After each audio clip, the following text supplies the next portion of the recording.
más internacionales, Corea del Norte endureció aún más su amenaza contra el presidente de los Estados Unidos, Donald Trump, y las bases estadounidenses en la isla de Guam, al ofrecer detalles de un hipotético plan para atacar con misiles balísticos a la isla.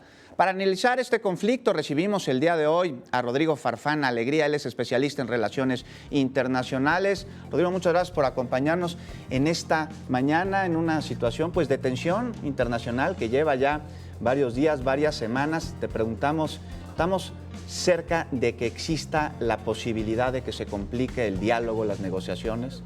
Muy buenos días, Juan, un saludo a todo el auditorio. Pues mira, la verdad es que esta situación con Corea del Norte y su entrama que traen ahora con Estados Unidos, pues sí ha venido a tensar las relaciones internacionales en prácticamente todas las órbitas del planeta.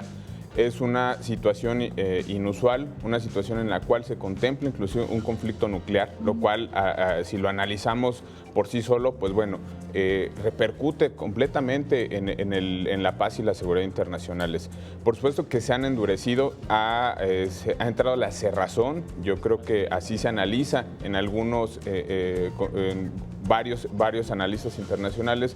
Tenemos por un lado al líder de Corea del Norte, una persona que no entiende mucho de los canales diplomáticos, pero del otro lado tenemos a Donald Trump, una persona que pues por sí solo, desde que entró a la presidencia de los Estados Unidos, pues sabemos que la diplomacia no es prácticamente lo suyo. Entonces hoy estamos en una situación inminente en el preludio de un conflicto internacional que todavía hay esperanzas de que no pueda ser así, pero es preocupante lo tenso que se vive ahorita en esta situación entre Corea y Estados Unidos. Sin duda alguna, hablas de la diplomacia entre ambos países, entre ambos líderes. Por parte de Estados Unidos tenemos mensajes contradictorios, ¿no? Por un lado, Estados Unidos, el presidente dice que habrá furia, que habrá fuego, y su gabinete, Tillerson, dijo que que la amenaza no era inminente. Pero por parte de Corea del Norte, ¿qué sabemos? ¿Hay alguien que esté aconsejando al líder? ¿Sabemos quién es? ¿Cabe la prudencia dentro de ellos? Claro, mira, en Estados Unidos pues es muy claro, el poli bueno le toca hacer,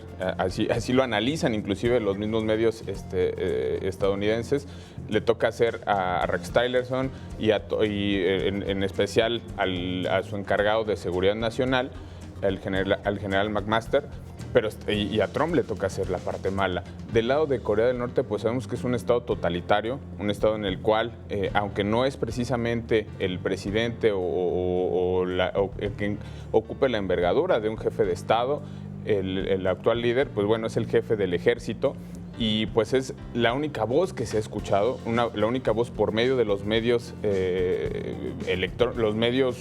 comunicación que tiene Corea del Norte, pero la verdad es que ahí está el problema.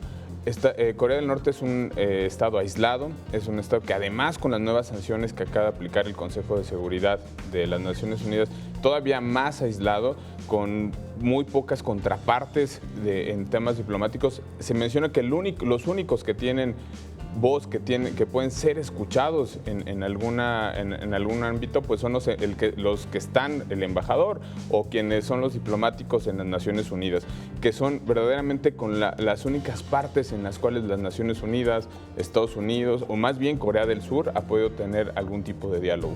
Sin duda alguna. Oye, y referente a las declaraciones de Tillerson de que no existe una amenaza inminente ni evidente tampoco, ¿podemos confiar en ello? ¿Podemos confiar en estas palabras? Mira, el general McMaster y además como Mike Pompeo, que es el jefe de la CIA, son los que como tal han mencionado que no es inminente.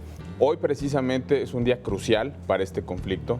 Hoy Corea del Norte mandó llamar a sus embajadores en Rusia, en China y en las Naciones Unidas, y hoy además tienen alguna reunión Estados Unidos con Corea del Sur para analizar. Hoy parece que pudiera ser algún brío de esperanza de que los canales diplomáticos sean los que precisamente se abran para poder dar entrada al diálogo. Hoy ha bajado, al menos no se ha escuchado este fin de semana alguna maniobra militar por parte de las dos fuerzas, aunque también hay que mencionar que a finales de este mes se va a dar la tradicional, que ya hace varios años, maniobra militar que se da entre Corea del Sur y Estados Unidos, lo cual hoy en día podría tensar precisamente el conflicto aún más, en donde ayer, por ejemplo, el presidente de China le pedía a ambas partes que se sentaran a dialogar. China tiene una posición en la cual le pide a Estados Unidos no más ensayos militares y a Corea del Norte le dice que pues, no haga más pruebas nucleares, ¿no? Rodrigo, hablas de China. ¿Hay alguien que le pueda poner fin a este conflicto, que tenga pues, la intención y además las facultades para hacerlo? ¿Podría ser China? China está en medio de los dos. China se ha mostrado un tanto imparcial en el conflicto, pero China hoy precisamente anuncia que las rondas de sanciones serán aplicadas a partir de mañana a Corea del Norte. Eso lo que implica es que va a reducir en más de $1,000 millones la participación y el intercambio económico que ambos tienen. Está prohibido, por ejemplo, y ya no podrá importar de Corea del Norte carbón, ya no podrá importar hierro, ya no podrá extender además el uso o ya no podrá emplear a más empleados norcoreanos. China hoy tiene el sartén por el mango. Si bien a China no le conviene que Estados Unidos pueda entrar en conflicto con Corea del Norte, ¿por qué? Pues porque hace frontera, la frontera sur de China está precisamente con Corea del Norte. No le conviene por ningún motivo que Estados Unidos entre a esta escala y del otro lado es prácticamente lo mismo.